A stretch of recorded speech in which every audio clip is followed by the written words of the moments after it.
We're here at the studio of Light the Band. My guest here tonight, Logan Tyler. What up, everybody? The drummer of Light the Band. Very first episode of Talking Drum for 2017, episode 5. Thank you, Tyler, for inviting us over to your playground. Yeah, man. Right? Yeah, man. So tell us a little bit about your relationship with the band. Yeah, man. I play in a band right now called Light the Band. We're based here out of Santa Cruz. We've been playing here for about 3 years now. Yeah, everything's rolling good. We have a couple gigs we play here in town. We play every other Friday at Bocce's. Right. And we play in San Francisco every other Tuesday at the Boom Boom Room. Right. Congratulations on that. Yeah, man. Thank you. It's been really cool. We've been playing there for a couple months now. We have a little residency going there with them now. So, yeah, we're very excited about that. Right on, right on. So how long have you been playing with Light the Band? With Light the Band since the end of 2013. Okay. So our first gig was November 5th of 2013. Right on. So just over 3 years. A little bit about your drumming background. How long have you been playing? You start out like with the school band or something like that? Yeah, actually I got really into music when I was in 7th grade. And I joined school band at my middle school and did like the percussion department for 2 years there, whatever you want to call it, playing different percussion instruments. But I kind of got real disheartened with it because I always wanted to play drum set in the concert band, but there was a kid who was my grade who was really good at drums, so he always got to play the drum set. So once I got into high school, I kind of stopped. I was just like, I didn't like playing timpani toms and like cowbells and stuff. I wanted to like play drum set. But then I kind of put it away and didn't do any actual like academic music of any kind until I was a senior in high school. I was really big in like reggae and rock and roll, a couple things. So I just kind of got the spark to play again and bought a drum set from a classmate who was selling a full kit. And yeah, the rest is kind of history. So it's about 10 years now, I guess, I've been playing. Right on, right on, right on.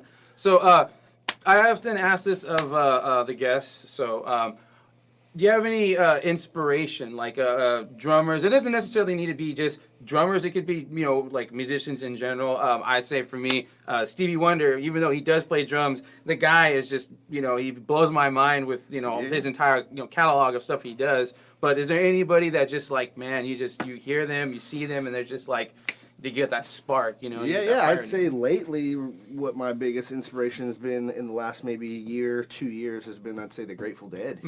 I think as far as like a musical group or entity that I really look up to and try to emulate and try to, maybe not emulate so much like the style of music they were playing, like the notes or whatever, but just kind of what they did as a band and the touring and the playing and the recording and the mind state that they're in, I guess, just the what they were going for vibe-wise with their shows and creating experiences at their shows, and that's kind of what I want to. It's been the biggest influence on my playing, I think. Yeah.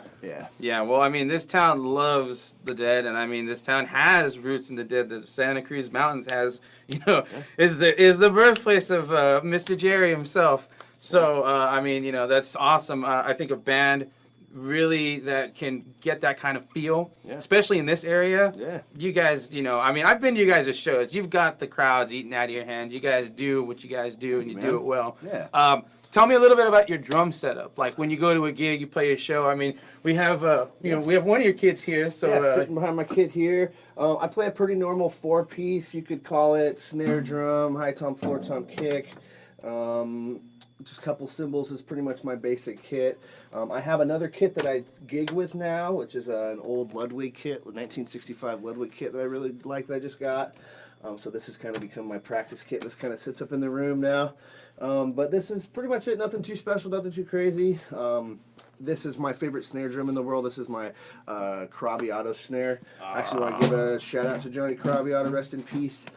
He passed away a couple months ago. He's one of the greatest drum makers of all time. There's no argument that.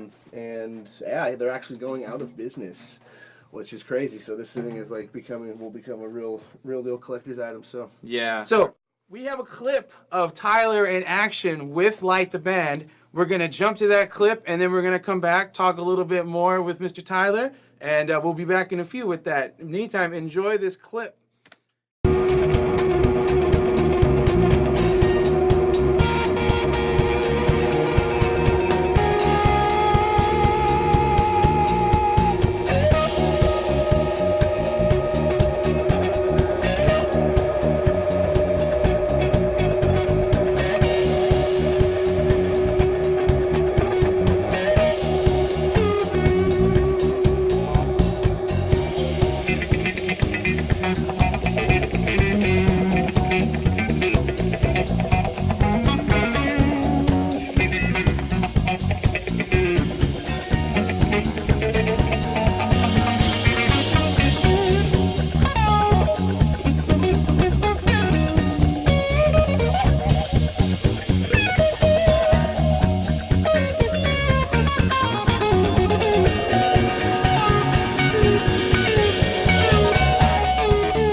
that, man. showing There's some awesome stuff. Absolutely. So, tell me what is. I mean, you told me you guys are playing the Boom Boom Boom. Yeah. You guys, you got your Bocce Cellar gig, and then Yeah. they got this CD New that CD they is just. out. Tell them about the CD. Yeah, man. We did it ourselves, recorded here in our studio here in Santa Cruz.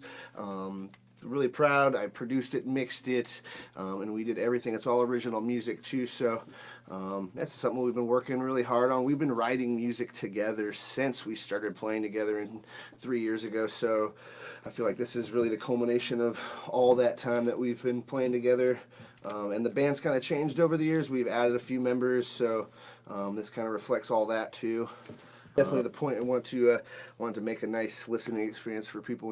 Right. I'm really into the concept of albums and full musical statements, or whatever you want to call it. Listening to a full record. So it's my intention to, if people were to sit back and kind of listen to it front to back, that's kind of my dreams come true. If people will give it a full, give it the full listen to and kind of try taking it in as like an artistic statement, Right, it's definitely right. a snapshot of what we've been doing for a while. Absolutely, absolutely. So, tell me something. You had told me before about the person who actually came up with the logo, and I think it's a really interesting story. And I was wondering if you could share it with me. Yeah, absolutely. share it with She's a local artist. She's really great. Her name is Selena Zantos, and her art name is Scavenge. With a K, like SK. Scavenge, she's a really cool lady. I met her through some local friends of mine.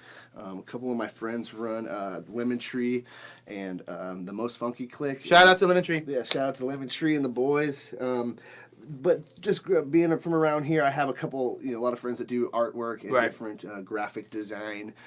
So when Light the Band started, when we started doing our thing, getting our name together and getting our stuff together, we started looking for someone to do art, and she was a friend of mine who I know, so we contracted her to do some different logos for us. Yeah. And there's kind of a big story behind the story of Light the Band, and it kind of has to do with kind of some family members passing away, and kind of using the passing of some loved ones to kind of as an excuse to create and kind of, I guess, be more artistic. That's kind of always been the fuel of our band. That's the way I started it. Absolutely, so, absolutely. I asked you to share the story with me because I can totally relate.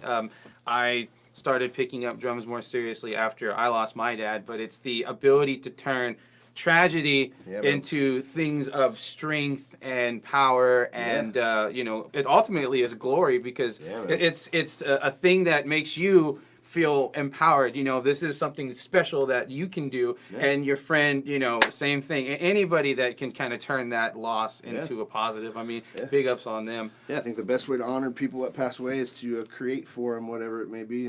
Absolutely. So, how can the fans get a hold of the CD, or at least get it? I'm sure you guys SoundCloud, Bandcamp, iTunes, Rhapsody, Spotify, all the major outlets. A bunch of merch too. I got merch for sale and CDs for sale. So if you want a physical copy, I'd say either come to a show or you want to just tell them the website? Tell them the website. Yeah, absolutely. lightthebandmusic.com.